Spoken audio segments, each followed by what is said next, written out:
Hello friends, welcome to defence matrix. तो कुछ reports आ रही हैं जहां पर ये बताया जा रहा है कि डीआरडीओ द्वारा थ्रस्ट वेक्टरिंग पर काम किया जा सकता है, जो कि कावेरी इंजन में जा सकता है और अल्टीमेटली LC-13 में जा सकता है। तो थ्रस्ट वेक्टरिंग को लेकर जो डिबेट है ये काफ़ी पहले से चल रही है। कई जगह पर इसको यूजफुल बताया जाता है, कई जगह पर इसको यूजलेस भी बताया जाता है। कई ऐसे प्लेटफॉर्म हैं जिनके लिए थ्रस्ट वेक्टरिंग को डेवलप भी किया गया, लेकिन उसके बाद भी उन्हें ड्रॉप कर दिया गया और बिना थ्रस्ट वेक्टरिंग के ये प्लेटफॉर्म फ्लाई कर रहे हैं। इसमें प्रमुख तौर पर यूरोफाइटर टाइफून है, जिसके EJ-200 इंजन्स को लेकर भी थ्रस्ट वेक्टरिंग को बनाया गया था, और दूसरा चाइनीज़ J-10 फाइटर है, जिसके WS-10C इंजन को थ्रस्ट वेक्टरिंग के साथ बनाया गया था। इवन एक प्रोटोटाइप भी बनाया गया था जो थ्रस्ट वेक्टरिंग कंट्रोल के साथ फ्लाई भी किया था, लेकिन उसके बाद भी जो ज़्यादातर ऑपरेशनल J-10 हैं उनमें थ्रस्ट वेक्टरिंग कंट्रोल नहीं दिए गए हैं। इवन रफाल के लिए भी जो स्नेगमा का M88 इंजन इस्तेमाल किया जाता है, इसका एक वर्जन बनना था M88 3D, जिसमें थ्रस्ट वेक्टरिंग का यूज़ होना था। पर जैसा कि हम जानते हैं, रफाल के जो वर्जन फ्लाई कर रहे हैं, इवन जो फ्यूचर वर्जन आ रहे हैं, इसमें थ्रस्ट वेक्टरिंग को प्लान नहीं किया गया है। तो ये थ्रस्ट वेक्टरिंग की टेस्टिंग और इम्प्लीमेंटेशन कोई नई चीज़ नहीं है। US ने भी इस पर कई एक्सपेरिमेंट किए। F-18 को लेकर एक स्पेशल वर्जन बनाया गया था जिसे F-18 हार्व कहा जाता था, जहाँ पर हार्व का मतलब था हाई अल्फा रिसर्च व्हीकल। यहाँ पर भी थ्रस्ट वेक्टरिंग को इम्प्लीमेंट करके देखा गया था, लेकिन इसके बाद भी जो नेक्स्ट वर्जन आए FA-18 सुपर हॉर्नेट्स, उनमें ये थ्रस्ट वेक्टरिंग इंक्लूड नहीं करी गई। तो थ्रस्ट वेक्टरिंग के फ़ायदे काफ़ी हैं। आपको हाई एंगल ऑफ अटैक मिल जाता है, एयरक्राफ्ट बहुत ज़्यादा मनोरेबल हो जाता है, स्टॉल रिकवरी ईजी हो जाती है, पर इसका कॉस्ट भी पे करना पड़ता है। तो एक बार अगर आप थ्रस्ट वेक्टरिंग को यूज़ करते हैं तो एयरक्राफ्ट ऑलमोस्ट अपनी सारी एनर्जी लूज कर देता है, जो कि डॉग फाइट के सिनेरियो में आइडियल नहीं माना जाता।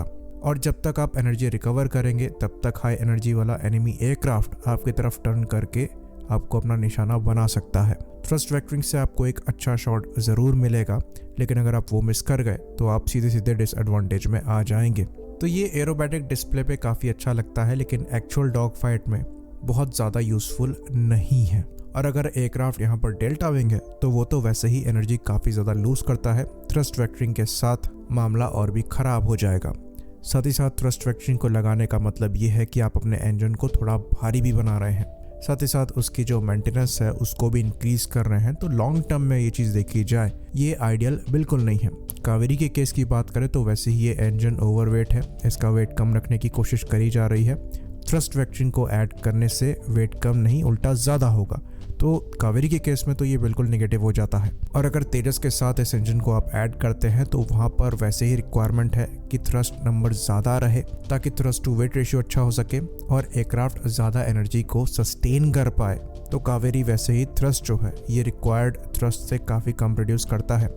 90 किलोन्यूटन के आसपास के थ्रस्ट की रिक्वायरमेंट मिनिमम है, 95 तक आइडियली मानकर चला जाता है, और ये इंजन खाली 73 से 75 किलोन्यूटन के आसपास का थ्रस्ट पैदा करने में सक्षम है। तो थ्रस्ट वेक्टरिंग यहाँ पर ऐड करना कावेरी इंजन में प्रैक्टिकली कोई ज़्यादा एडवांटेज प्रोवाइड नहीं कराएगा, उल्टा नुकसान यहाँ पर दिखाई दे रहे हैं। बाकी अब सवाल यहाँ पर उठता होगा कि Su-30 MKIs में और इवन ज़्यादातर रशियन प्लेटफॉर्म्स में थ्रस्ट वेक्टरिंग है, चाहे हम Su-35 की बात करें, चाहे हम Su-57 की बात करें, तो क्या वहाँ पर डिसएडवांटेज है? तो ये चीज़ हम आपको बता दें कि बिना थ्रस्ट वेक्टरिंग के भी जो रशियन प्लेटफॉर्म्स हैं वो काफ़ी ज़्यादा मनोरेबल हैं।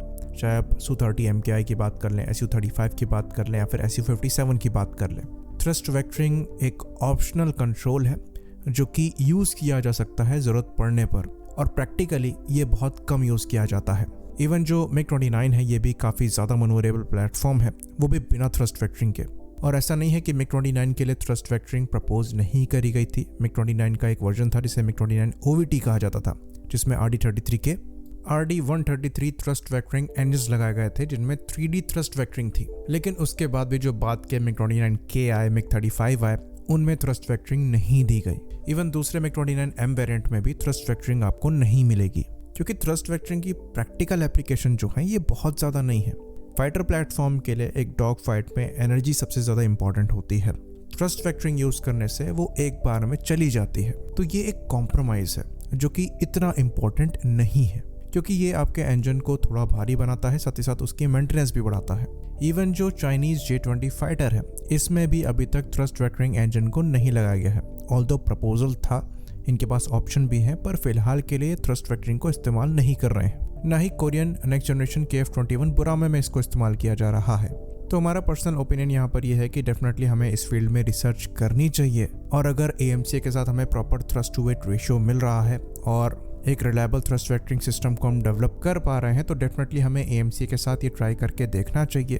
पर कावेरी के साथ इसको लगाना ज़्यादा यूजफुल साबित नहीं होगा। बेटर हम इस इंजन के वेट को कम रखने पर और थ्रस्ट को बढ़ाने पर फोकस करें, ताकि तेजस की परफॉर्मेंस जो है जितनी प्लान करी गई थी वहाँ रीच कर सके और जो ट्रांसोनिक परफॉर्मेंस इशू है वो सॉर्ट हो पाए। आई होप इन्फॉर्मेशन क्लियर रही हो। इसी बात पर इस वीडियो को हम ख़त्म करेंगे। लाइक करिए, सब्सक्राइब करिए। जय हिंद।